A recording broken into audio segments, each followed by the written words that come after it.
नमस्कार, मैं हूं दीपिका और अब चलिए बुलेटिन की शुरुआत करते हैं इस वक्त की बड़ी खबर के साथ। बीजापुर शहर जहां पे करेगुट्टा की पहाड़ी पर नक्सलियों से मुठभेड़ लगातार जारी है। सुरक्षा बलों ने एक महिला नक्सली का शव बरामद किया है। महिला नक्सली के पास से 303 राइफल भी बरामद किया। अब तक कुल 4 नक्सलियों के शव बरामद किए जा चुके हैं।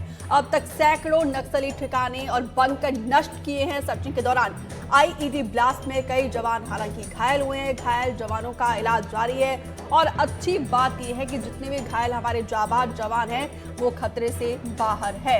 विकास तिवारी ज्यादा जानकारी के साथ जुड़े हैं। विकास, क्या जानकारी करेगुट्टा एनकाउंटर को लेकर? लगभग 15 दिनों से पूरी मुठभेड़ चल रही है। कहा जा सकता है कि निर्णायक अभियान है जिसे पुलिस ने अपने पहले प्रेस नोट में जारी किया था इस जानकारी को लेकर, और आज एक बार फिर पुलिस ने प्रेस नोट जारी करके ही ये जानकारी साझा की है कि एक और महिला माओवादी का शव मौके से बरामद किया गया है। घटनास्थल से एक 303 हथियार भी बरामद किया गया है। साथ ही साथ अगर पुलिस के प्रेस नोट पर जाएं तो उन्होंने कहा है कि अब तक कई उस ऑपरेशन में कई माओवादियों के मारे जाने की और बहुत घायल होने की संभावना भी है। साथ ही साथ घटनास्थल से भारी मात्रा में माओवादियों के दैनिक उपयोगी सामान और अन्य गोला बारूद और हथियार बरामद करने में सफलता भी हासिल की गई है। हालांकि अब तक लगभग 15 दिन के ऑपरेशन में 4 जवान घायल हो चुके हैं। सीआरपीएफ के, एसटीएफ के और डीआरजी के आईडी बम को डिफ्यूज करने के दौरान और आईडी बम की चपेट में आने के दौरान।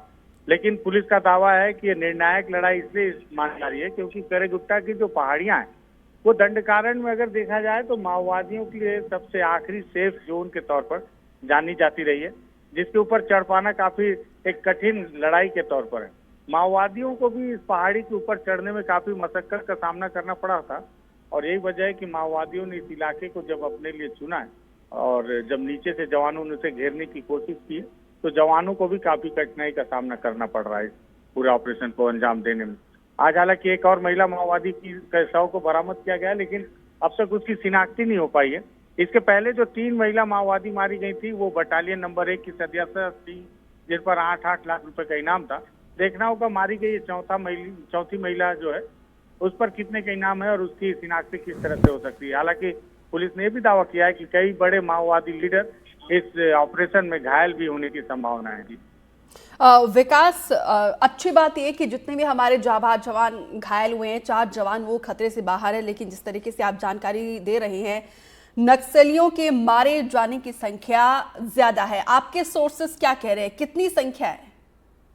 देखिए, सोर्सेस की अगर बात की जाए तो ये भी कहा जा रहा है कि जिन बड़े नेताओं को घेरने की कवायद जवानों के द्वारा की जा रही है वो तेलंगाना की ओर से बाहर निकल जा चुके हैं और निचले कैडर के कुछ माओवादी वहां पर जरूर अभी भी उपस्थित हैं, जो कि माओवादियों के जो सामान वहां पर रखे गए हैं, डंप किए गए हैं, उसकी सुरक्षा को लेकर।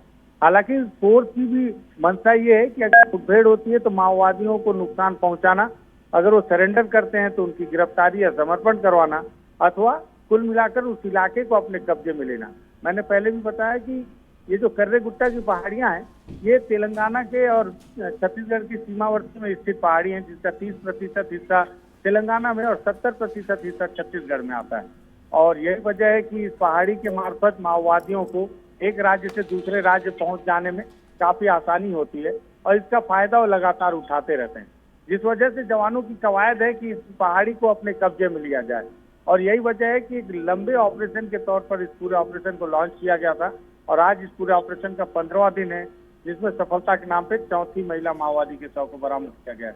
और सूत्रों की अगर बात की जाए तो लगातार मुठभेड़ फायरिंग हो रही है रुक रुक कर जवानों के द्वारा, लेकिन अब तक क्या वाकई में कोई माओवादी वहां पर घायल हुआ है या मारा गया है, इसको लेकर कोई विशेष जानकारी नहीं है। जिसके पीछे वजह है कि माओवादी जिस जगह पर मोर्चा लेके बैठे हैं वो इलाका माओवादियों के लिए काफी सुरक्षित है और जवानों के लिए काफी अड़चनों भरा इलाका है। जी विकास, विस्तार से जानकारी देने के लिए आपका बहुत बहुत शुक्रिया।